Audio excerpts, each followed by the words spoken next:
What's up, everybody? Good morning. Welcome to another episode of Coffee and Coaching, and I'm really excited to jump into today's conversation. We've got the one and only Miss Pam Martin on with us. Pam, good morning.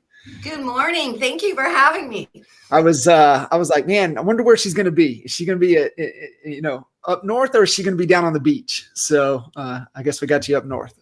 Yes, I'm here, headed that way next week. So yeah. I know we'll get into it and definitely kind of a lot more, but I would love for you to give a little background about yourself. I mean, extensive real estate career, but just share for everybody a little bit about you. I've been in business for 12 years, and my former brokerage KW came over to EXP 2.5 years ago. I was actually in the OP, had a franchise with KW. Came over, it was the best move I ever did. And I was just kind of all over the board. I averaged, 50, 60 deals a year previously, and kind of just looking for some direction. And that's how I met you, right? Yeah. And really just, where do you want to be? And I think where I was in my career, my life is that I was just everywhere. I needed so badly to focus. I struggle with that every second, every day anyway. So I think kind of just reached out to you. That was my phone call, I think, when I made the move. And it was like, wow, the first time I can create a business that works for me, not necessarily it's for you to hit your goals. You're always about, what am I going to do? Yeah. So just really help me get navigated and to get focused and really making that 100% commitment to get listing heavy. And with what came after, with COVID and everything, I was so blessed that I had done that, because otherwise I wouldn't be where I am today if I hadn't focused 2.5 years ago when you first started working with me to get focused on listings. And that was I remember that conversation. You're like, are you sure? And I'm like, yeah.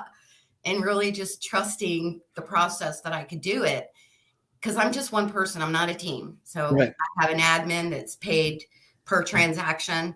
So I'm one individual. And it was hard for 4 or 5 months, but once it got up and going and just that consistency and focused and your help keeping me in the guardrails, I think it just got me where I am today. Because imagine if my business, I hadn't focused and shifted over to listings. Oh my God, it would have been a mess for me. It would have been 100%. And I want to kind of pause you for real quick right there, because you said something that I want everybody to listen. It's that it's not about me. It's not about the coach. It's about you as the agent getting clear on what type of business you want to create. Yep. Right.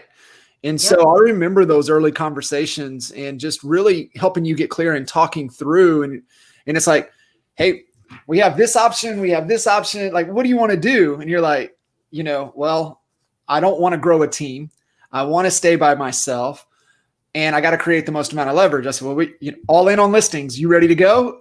And I remember there was a couple conversations, but I remember one really clear. I don't know why I remember this. I was coming off the tollway, and I was getting ready to cut over on 380 and go up to Preston and come back around. I don't know why I was going up that way, but I remember on the call with you, and we had been, and you, like you said, right, let's trust the process. Right. And for like 6 months, we were talking about trust the process. That's right. That was like our mantra we kept talking about.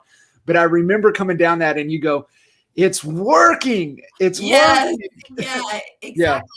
And, I'd had, there's previous mentors, coaches, and people who'd helped me before, but I think it was more about them reaching their goals from the people they had to answer to versus about me. And, what can I do to get there? And I remember specifically, where I was when you said this, the very first time we talked, and I'll get into those at another time. I'm get into the 3 things, but you were 3 things you said you have to do by our next call. And they were super hard things to do. Super. And I did it. What were they? What were those 3 things? Basically you were like, you're saying you're saying yes to too much. Stop, focus. Said, who do you have working around you? They're all great people, but I don't think it's working. Right. And to stop looking at, basically, I forget exactly how you said it. You said buyers, don't even look at buyer leads anymore. You are seller focused from here on. So just kind of, so those were like really 3 things that changed and then the next time, we talked the next week, you were like, I was like, I did it. I'm doing it, So that was really, and there were times, because that was probably the first time, even for my first year in real estate. I mean, I had 40 transactions. So at that point, coming from where I was moving over to EXP, because all this happened like in a week, right? And that was tough to do all that, to make the jump. Had some other stuff going on with that. And to do all this, I had nothing. I had first time in my real estate career. I had no deals on the book. None. We had nothing. And I said, it was the first time. So I was really like, oh my gosh. So, and I think it took about 9 weeks for things starting to stick. And it was in December. So the worst time of the year. Right. Yep. And, you just kept saying, the other thing you said to me was your pipeline. We got to get your pipeline, got to get a pipeline. And I did it. And by March, I was busting out. I think I came out with 20 something listings that March. So it was crazy. And I just was able to stay there. And I struggle every day to stay in that place. So I want everybody listening in. I want you guys to really pay attention, because we're going to talk through a couple things that, what Pam's getting into right here about shifting your business. And a lot of agents I know that probably are listening to this are, have built their business on buyers, right? Buyers are easier than walking into a seller, because with a buyer, all you have to do is make a friend. If you make a friend, you're going to be able to work with the buyer. But I want you guys to listen to the entire story of that mindset shift. Keep in mind, this was 2.5, 3 years ago.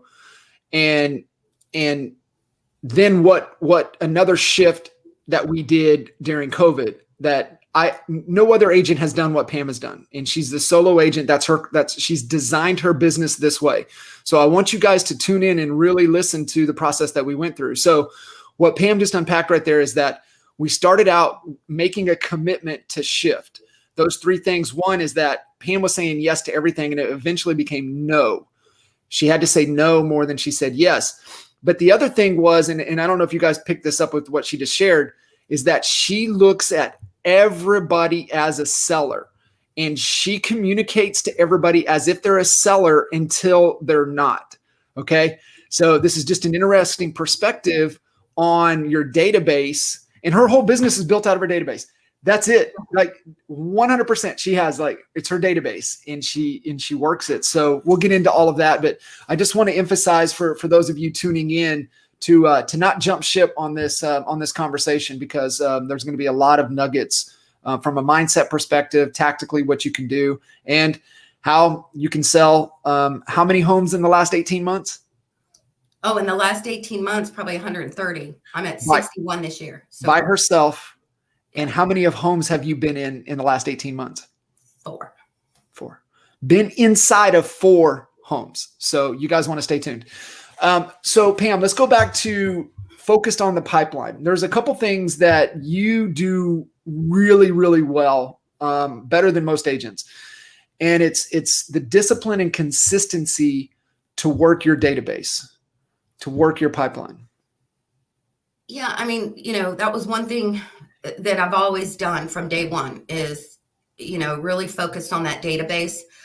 And it's not like I spend 10 hours a day in there. I don't. I mean, life gets in my way. I mean, if I'm at the beach and I want to go to the beach, I'm going to go to the beach that morning for a walk, and I probably won't do my database till the next day.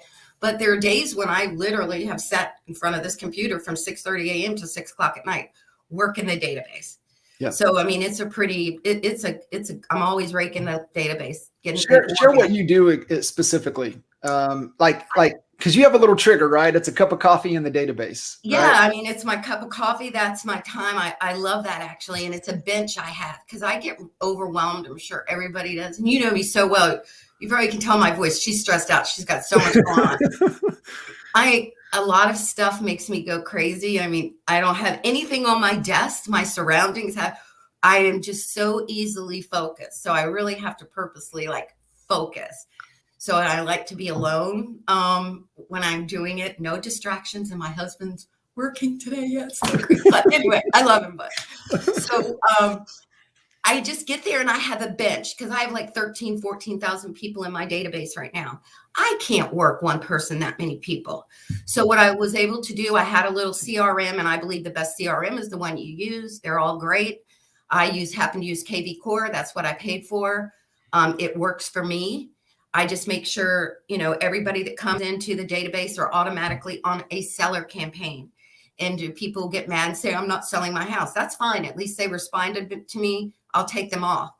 But what that's done, that snowball has grown. So, and I do boost properties. I probably boost 2 properties, $120 a month, listings a month. That's how I'm constantly getting new people in and from calls. But I have a bench, and my bench is typically only about 25 to 30 people because I can't focus and follow up really well with 14,000 people, or if I've had 500 people looking at homes when I pop in the morning, I have to do my bench first. So that's, I can handle that. And that bench is living. People come on it and people go off of it. So if, let's say John was in my bench, he's been in there for 6 weeks or 5 months, and he was a seller I was talking to, I'm going to constantly be Googling his address to see if he's popped it on the market, or is he just ghosting me? If he's not responding now, what's going on? I just have a little card that I'll send out. They're very simple. They were actually free cards that I send out. Just say, hey, John, thinking about you. I know we spoke, back in April, you had some stuff to get ready. Let me know, here to help, let you know what's going on with the market. We'll send him an email that, we'll send him a text that, we'll also call and send a note card. And if I'm not getting a response, I'm going to move somebody off that bench and put somebody on that I've had a conversation with that's worth my time. Because I work about 20 hours a week. So I don't work 40-hour weeks, really. So just working with people who are motivated. And I don't know if I designed it so much that way, but that just works with me. I don't chase leads so much. I'll send out valuations in my entire database once a month, and it goes to everybody. If they have a phone number, they get a text. If they have an email, they get an email. And it can say something crazy, so simple, less is more. I get a bigger click rate, I think. If I say in the subject, like, did you know this, with a question mark, people are going to open it and they say, what's your house worth? And they click on that link and they put their address in, and KV Core goes right to my cell link. They type in 123 Main Street. It says, find out, fill out this form to get the stuff. Well, most of them don't, but it sends me the lead saying somebody at 123 Main Street did it. So I'll look it up in the tax record to see who owns 123 Main Street, see if they are in fact in my database under a false name or something, sure, which, they are. Then they immediately get attention from me. Then I start, this is a possible doing that. So it's very simple. And yes, I could do more, but I like my business like this.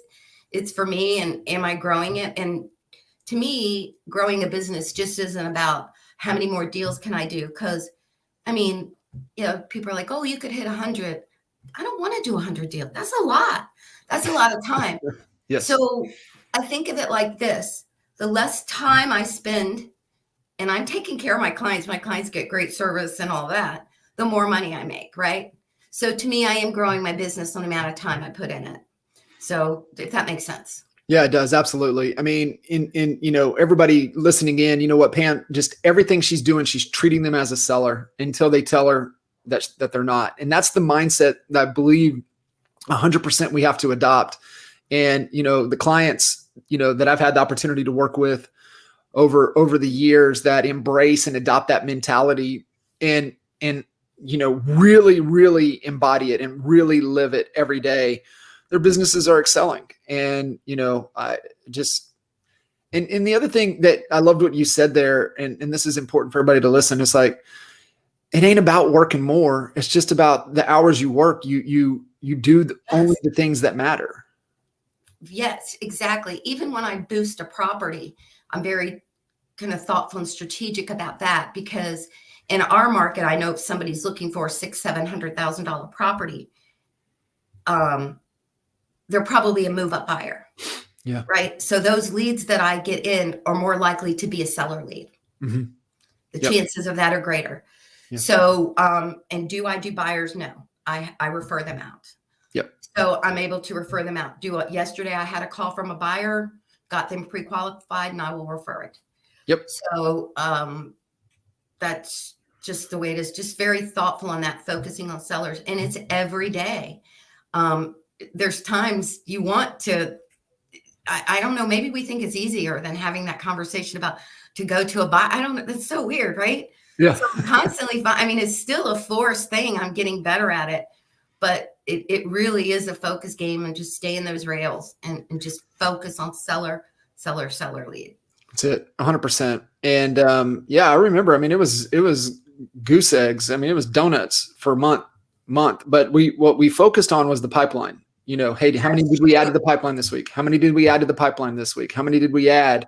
And then all of a sudden, boom, everything hit during that spring market. And it's just, it's the machine, right? And now it's just working because you continue to work it. And, you know, I love your morning routine. And I think that's a great little nugget for everybody listening in, whatever it is you do, right? But if you're in real estate and your business, you need, it's a habit stack, right? So a trigger for Pam is a cup of coffee means I got to work my database. And so that's in Atomic Habits, that's what he talks about. Sometimes you have to stack those habits together and when you do something, right? So that's a great example of grab my cup of coffee, boom, I'm in the database, and I'm working the database as if it's a database full of sellers. And I think that's the mindset shift, especially for a lot of newer agents. They're like, oh, all these home search leads. Yeah. But treat them as if they're sellers and you'll behave differently. Yeah. And do some of people get annoyed and are like, I'm looking for a house. They've just engaged with me. So will I have a call with them, right? And say, oh, I'm sorry, that was an error. How can I help? And then I can, refer them out. So Pam, let's, you're solo agent. You do have a virtual TC. She's an absolute rock star for you. So I think, if you are just looking to build there's all a bunch of different ways, right? So if you're just looking to build your business, you're looking to do those things. I would highly recommend having somebody like you do, right? That's pay per transaction. You pay her really well, but she does a really good job for you. Who else helps you right now in the business? Like, hey, we need to run here. We need to do this. I do have an agent that I refer business out. Like if I'm not in town, because, she's awesome. I'm so fortunate to have her. She's there to put combo boxes on the door, lock boxes, put the signs in the yard, those types of things. I think that leverage, and then, which we'll get into in a minute, is my photographer, right? So the photographer is key. I mean, I really, they're not on my payroll. I don't have anybody on payroll, right? Right. But she's the photographer who I use, and she really is my eyes, on the ground, which we'll get into in a minute, before we can kind of tell you where that goes. But I think just having that team, I mean, consider them part of my team. I couldn't do with what I do without them. Yeah. So, and that's been, especially through the last 18 months, has just been, I couldn't have done it without them, for sure. Yeah, 100%. So let's kind of transition there because, you are a little bit OCD, right? Can be a little bit, just a little bit. And so, let's go back about 18 months, right? Okay. March is coming, is coming. And then all of a sudden and see, keep in mind in Pam, share, where are you at exactly, your market? I'm in Fredericksburg, Virginia, which is about 40 miles south of DC. Okay. So you guys paint that picture. Okay. So things are locking down. Like it's crazier there than most places. Right. And I'm a germophobia. So I was freaking out. Freaking out. So talk through kind of where you were at mentally going into that process, and then how we were looking at the business. I guess I was so focused, and I'm huge on follow up. That to me that's half the follow up, right? Focus, follow up. As things were progressing, we were becoming locked down. I'm like, I'm not going in anybody's house. Mm-mm. I'm just not doing it right now. I wasn't going to do it. So, more people were spending time on the internet, I think, and more people were starting to spend time in their house and realizing they didn't like it. So I was getting bombarded with my home valuations. People want to sell their house. So I'm having these conversations and I'm like, oh, I am not going to do a listing presentation to the house. No. So just by, I didn't have a business plan for it, but I had no choice. And for those who know me, I'm not a techie person. You're not going to see me out there, which I should do, I know, on this. So I'm come a long way. I want to say this. I couldn't get Pam to do this a year ago. Coffee and Coaching video here, no way. Pam would have ghosted. She would have said no. So having her here is a big step. So it all kind of happened by accident and just kind of, I guess, pivoting is a word. So we'd be on the phone with the seller and they're like, well, I really want to sell. Long story short, since right before COVID, since right at the beginning of COVID, all my listings are virtual. So I've only been in 4 houses and 2 of them were vacant that I went in. All my listings are virtual. Yeah. Talk through this process. And it was out of circumstance, right? You're getting bombarded. You're like, I got to do something. Yes. Like talk through kind of how it started, and then we can give them to how it is today. Right. So oftentimes people are calling me, we're concerned about COVID as well. So was I, and I said, there's guidelines that we can put down and such to get this done. So I tell you what, do you have an iPhone? Right. I have an iPhone. I do know how to do FaceTime. I FaceTime my kids. Right. And they're like, yeah. I'm like, real quick while we're on the phone, just show me your house via FaceTime. Now, keep in mind, I think this has to do with going back into Expert Mentors Live, knowing my market, knowing your market's key here. Yep. Right. Take me on a quick tour of your house, FaceTime. Yep. And people were like, sure. Keep in mind, it was bumpy and bumbly. I'm not a techie person. And most of these people are empty nesters. They're moving to Florida, right? They're not either. So we work. Get me out of there, right? Together. We're human. It's a very bumpy process. It's never smooth for me. Technology goes. So they would show me around their house. And I'm like, I'm thinking in my mind, I'm going to do this. So I was walking them around and people are like, how can you see their house during FaceTime? And I get them to flip the camera around. If they don't have an iPhone, they're like, no, I'll send you a quick link to Zoom, pull it up on your phone in your email, walk people through it. And we literally do the walkthrough and the listing agreement virtually. And I have to say, because before it was get into the listing appointment and get out. Yeah. Right. I remember you telling me that, right? You I think we had, earlier this year. So we had kind of gone through, things were opening back up, but I remember you telling me this. And I think this was a huge get, is that you wanted to get out of there as fast as you could, right? When you were there in person, it was like, I got to get in, get out. Like you wouldn't like spend time and really build rapport. Like, I'm in, I'm out. And you said what it has done doing these via FaceTime or via Zoom is that I'm more present. Yeah. I was like, whoa, that's a huge get, right? And people say you can't see. Yes, you can. I think I notice more in the house. And, keep in mind your clients, they love to talk about their house, right? And it's kind of a running joke, linen closet. I've seen so many linen closets over there. Everybody wants to show me their linen closet. I'm like, oh, not again. But, I think they show me more and I notice more. I can, and they're like, oh, I didn't know you saw that. And I was like, yeah, I can, and we even do that to prep them for the photography.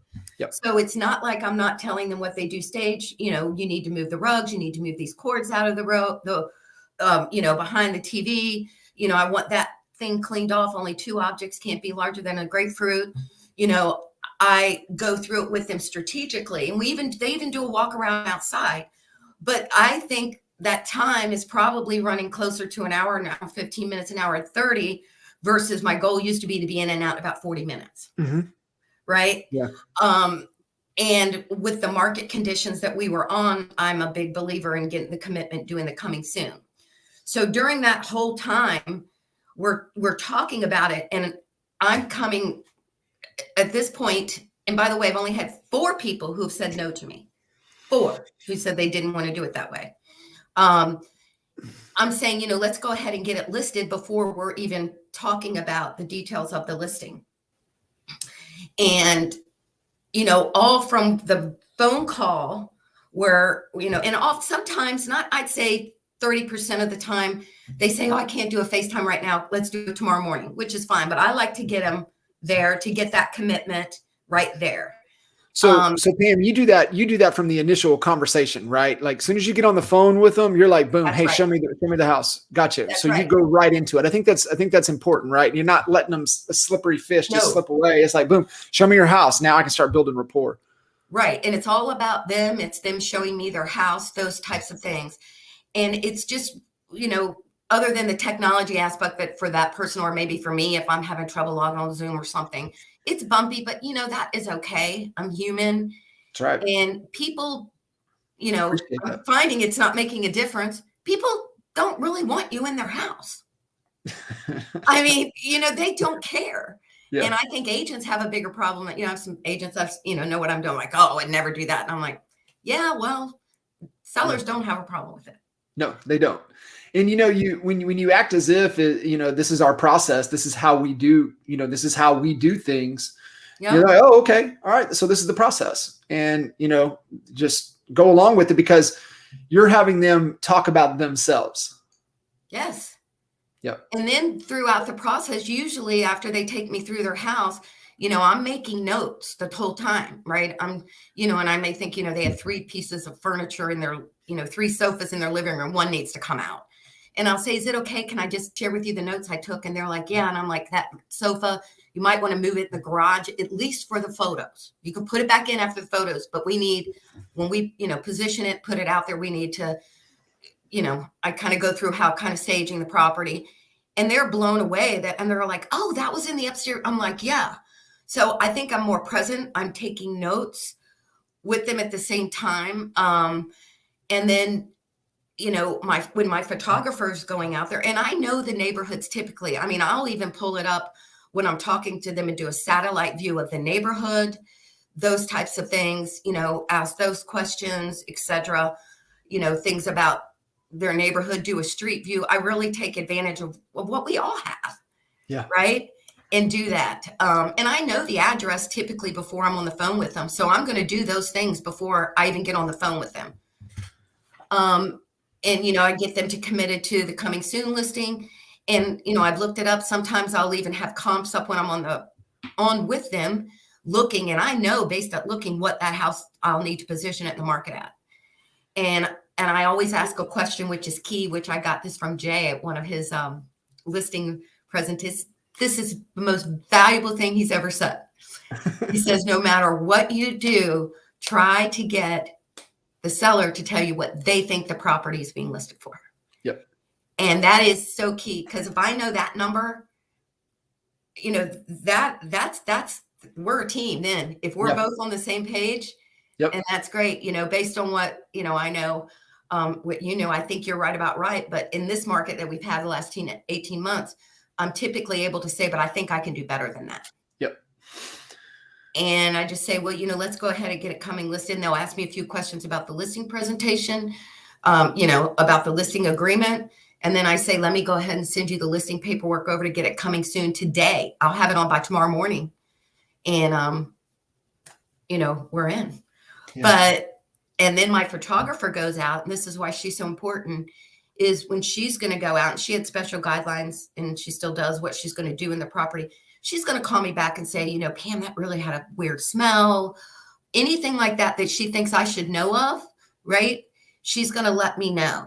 That's key, right? For all of you listening in, well, I have to go to the property. I have to see this. I have to see these other things. No, you can send eyes in for you.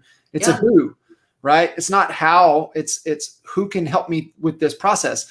If I could not go into another home and I needed to sell 50 homes this year. How would I do it? Right. And who do I need to make that possible? Mm-hmm.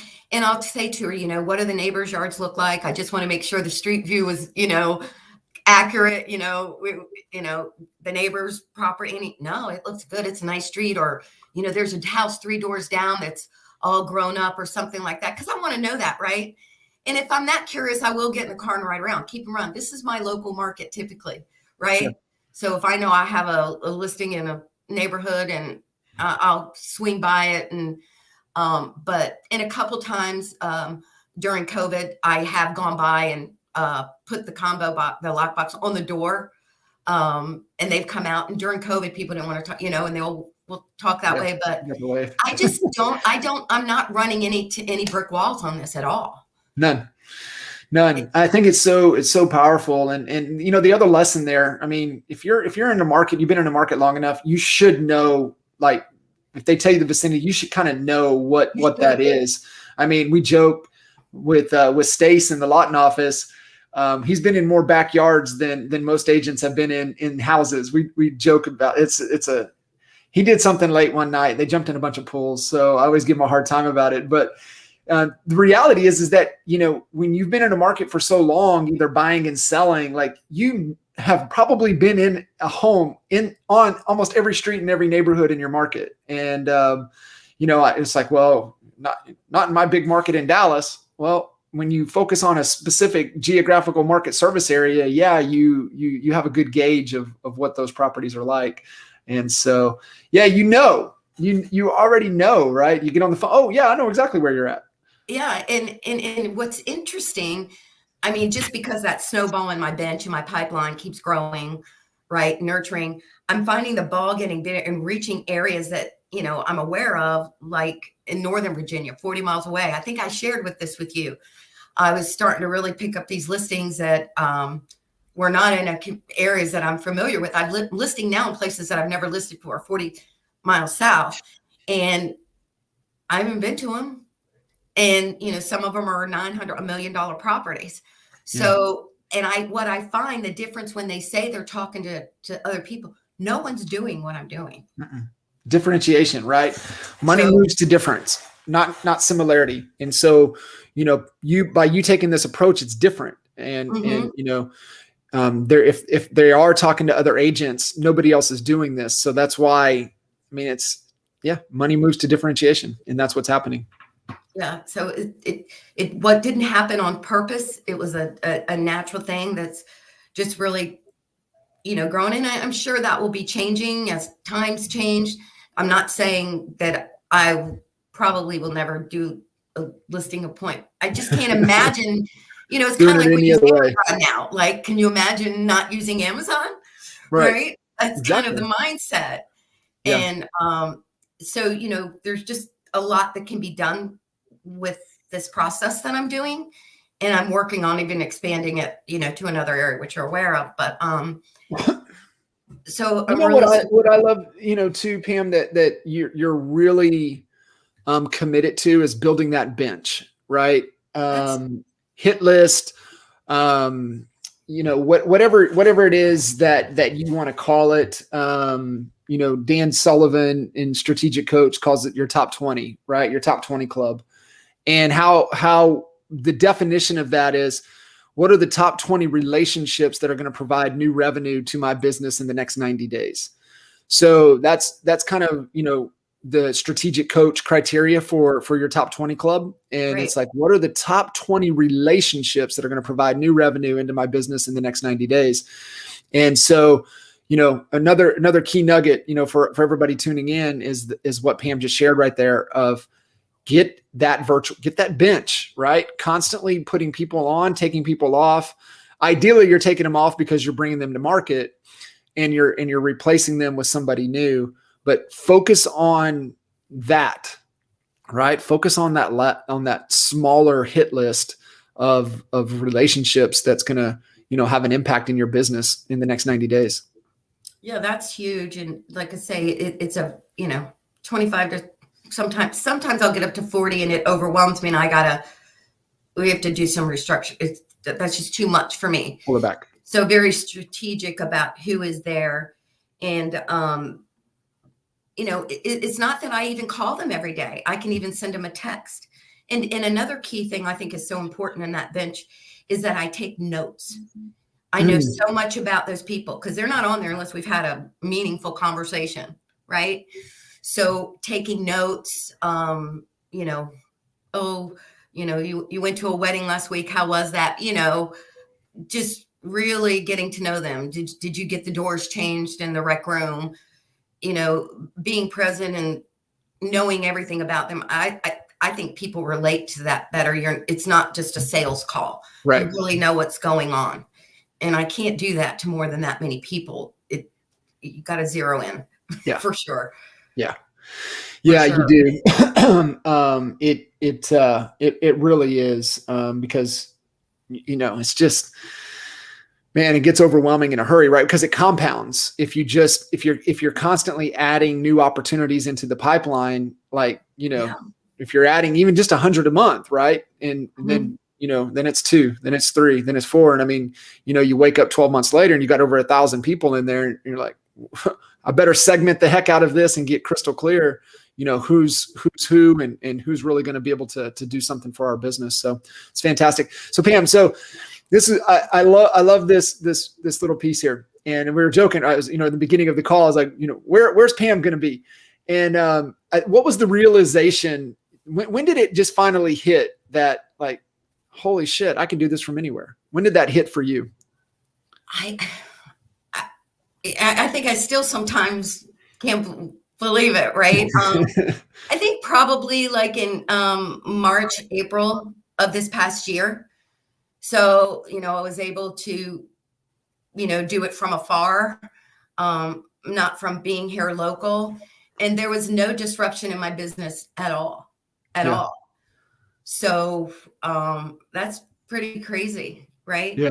Now, I mean, realistically, too, I want to say I have sold about 5 homes virtually buyers this year who will just buy it from seeing it, right? And they get to go to the property with my home inspector, right? Say my home inspector will meet another who. He's part of the team, right? Yep. So actually closing on one of those tomorrow.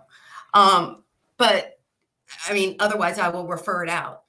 But being able to be, away, at a beach house and working is pretty incredible. And it is pretty cool. If I'd have told people that, or even myself 2 years ago, I'd be like, you're crazy. This can't happen. Mm-hmm. But I was just kind of, I don't know if the word forced is there, but that was my only option. You're one of few that I've told this to that have really taken action and made it happen. I told Gogo and Dwayne, we had right before the pandemic hit, we were in Cleveland for a boot camp. And I was like, you guys realize you're not trees, right? You can do this from anywhere. It's Great. You just have to figure it out. And so they did. They moved out of Michigan. They moved to Florida part-time, split time based upon the season of the year. And you did the same, right? It's like, I think for you though, it was getting down there and doing the activities and doing the business. And then you started to be like, holy smokes, this works. I can do it from anywhere. And so I think that's a good lesson for everybody listening in. I mean, you can build a virtual business that you can operate from anywhere because you still behave the same. You do the same activities there as you do right where you're at right now. But the part of that goes back to the very first part of our conversation is about saying no and leveraging. So if I was doing right about doing what I do best is converting business and negotiations, right? Mm-hmm. So if I were doing all that other stuff that I used to do, right, goes back to the saying no, focus, make sure you leverage your team around you. I wouldn't be able to do because I'm saying no to doing things, right? Yeah. So that's why I'm able to do that. But there's no way I could have done it based on how I used to run my business versus just focus on what I'm pretty good at versus all the other things that just burn me out. Yeah, 100%. I mean, it's the money-making activities in the real estate business. And, that's all you do. You do the things that matter. And you've got the team, be it virtual, Yeah. around you to do all of the other pieces, which is brilliant. I mean, it's just the way it has to be if you want to do what you can. And here's the thing, guys, I can validate her numbers. I have the honor to be Pam's sponsor at EXP. So I know what her production is. How many times have you iconed since you've been at EXP the last 2.5 years? 3 times. 3-time icon in 2.5 years. So what she's doing is working, and she's hitting production numbers that, most agents in the trenches that are driving cars and driving around, showing buyers, are beating their head against the wall, getting frustrated. So, I mean, there is a proven path, right? If you want to build a business that you could do from anywhere, Pam's got the blueprint. I mean, it's right. I mean, she's living it every day. She's about to head to the beach like in a couple of days. So, and I know she won't stop when she gets down there. It's just, she knows she has a few things to do that keeps her business moving forward, and she just does it consistently. Yeah. And, I don't want to, I mean, there's so much more I could be doing, but to live the kind of life that I want to live, I like this business design. And people are like, well, don't you want to, I feel sometimes pressure from even people, and you don't, but like, well, don't you want to keep growing? And it's like, I am growing. If you make more money and you're spending less time, then to me, that's pretty good math, I like that. right? So I like that. It's all about your time, right? So I love it, and leading the life, and just, once again, just making that jump 2.5 years ago, that this is what I'm going to do, is focus on listings. Because if I hadn't have done that, this wouldn't be possible. Yep. Yeah, for sure. I think it all started with, a mindset shift, and how we choose to look at every opportunity coming in. And that's why I tell people all the time, you have to treat everybody as a seller until we know they're not. Everybody coming in, everybody you talk to, that's all you're talking about. Selling. And, I think I mean, we embodied that as well, right? In the marketplace, that's all we talked about was selling.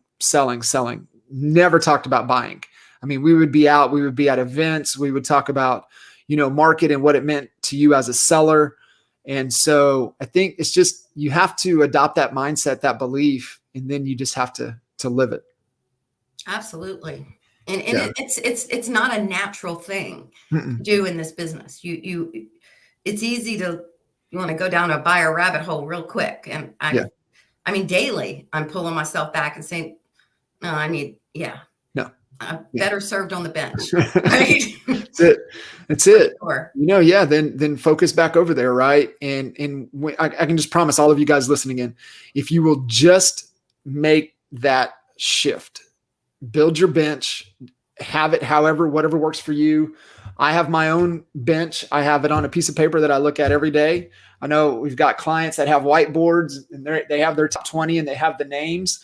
And I always ask, our good friend, Mike Collier, he was on Coffee and Coaching a couple episodes ago. And Mike and I had the same conversation, and I tell your story, and he's like, I got to do that. I'm like, yes, you have to do that.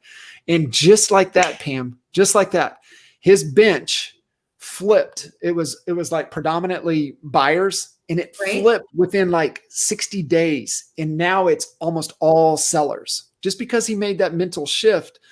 And it sounds simple, right? Because it is. No, it did. It was hard. It was a little scary. And I remember you said to me that day, you said, are you sure you're ready? And I'm like, yeah. And I made that commitment, and I'm just so glad that I did. And I work on that, stay focused on that every day. It's not something I don't think about anymore. Like I said, it really, it's forced focus thinking, kind of, to stay in that listing side for sure.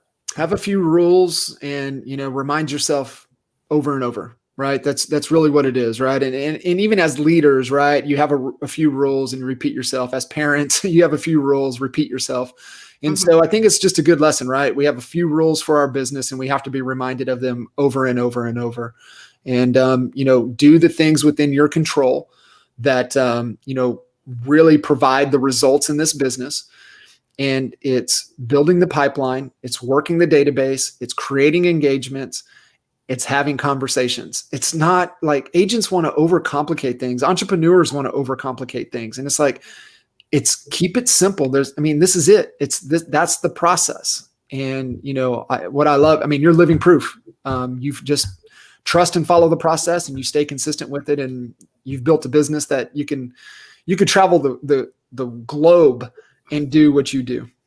And it's very simple. That's the thing. And that's just the way I am. I don't want to I don't do Zillow leads. It's just straight out simple. So Pam, people might be like, well, how did you build that database so big? One thing that I was consistent on right from day one was, is everybody that I would talk to, putting them in. Now, have I had Zillow leads years ago? Yes, probably 2,000 of them are previous Zillow leads or whatever. Now, keep in mind, I do repeat, referrals. Probably this year, I probably had 20 listings that were referral from past clients, right? Sure. So doing that, and like now I'm putting in probably 125, 145 leads a month through Property Boost, doing that through KV Core, which is, and once again, internet lead, people get excited. I got 500 leads. It doesn't matter. Mm-mm. If you're not working them, it's irrelevant how many you get. Yep. So that, and then I used to do Facebook, and I would just put it on Facebook and get the leads from there. I've never been one to pay for leads, and done that. And I've been doing this for 12 years now. Yeah. So constantly building it. To me, an internet lead, I don't care where it comes from. It's an internet lead. You're going to have to nurture it. And we know those numbers, they're less than they used to be. Mm-hmm. But it's constantly putting new in. Yeah. So just being consistent with that, I think, because we know there's a 3 to 6 months, at least on mine there are, before the ones that are popping. Very rarely are those leads popping right away for me. Right. Number one, I only focus on sellers. They may all be buyers, but I'm not really focusing on them. They get put on an alert in a campaign, but I'm going after the seller side. Love it. I love it. Pam, it's awesome what you've done with your business over the last 2.5 years. And, I look back at, from a design standpoint, and I think you got, clear on the life that you want to design, and then you design the business around that. And it's so cool to be able to see there's so many different ways, right? And it's just, what is it that you want to design? What is it that you want to build? But first and foremost, put your life first, right? What do you want your life to be like? And then how can I design my business around it? And so it's been very cool to see. And, I push you to be gone more out of the market and keep doing what you're doing, because, it's such a cool story to be able to tell and to validate for people to see, right? Sometimes people need to see it so that either they see exactly what you're doing, so they can, see it in their mind. And then, if that's what they want to do, it's possible. Yeah. And, just goes back to you in that, thank you for, like, what do you want to focus on and getting me there, and just keeping, because I wouldn't have been aligned in the position where I was during, the past 18 months to transition over to this virtual business that I have. And it's so weird to think I'm virtual, and I used to hate virtual. I know. You probably wouldn't have bet on me then, but for that. It's awesome. And I could really, the interesting thing about this, and I'm thinking about it, I could do it in another market. Mm-hmm. So if I make the decision to do it, I'll do it. Yeah. And it'll work. But I just to decide. I'm still not 100%. We're still contemplating it. Yeah. What's next, right? That's been our conversations. What's next? Yes. Because what we're doing is working. Maybe what's next is more life. Who knows, right? I guess we get to figure that out. Yes, exactly. Awesome. Pam, thank you so much. I really appreciate you jumping in, sharing your story. Oh, you bet. Thanks. Okay. Yeah, absolutely. Awesome. Thanks, guys. We'll see you.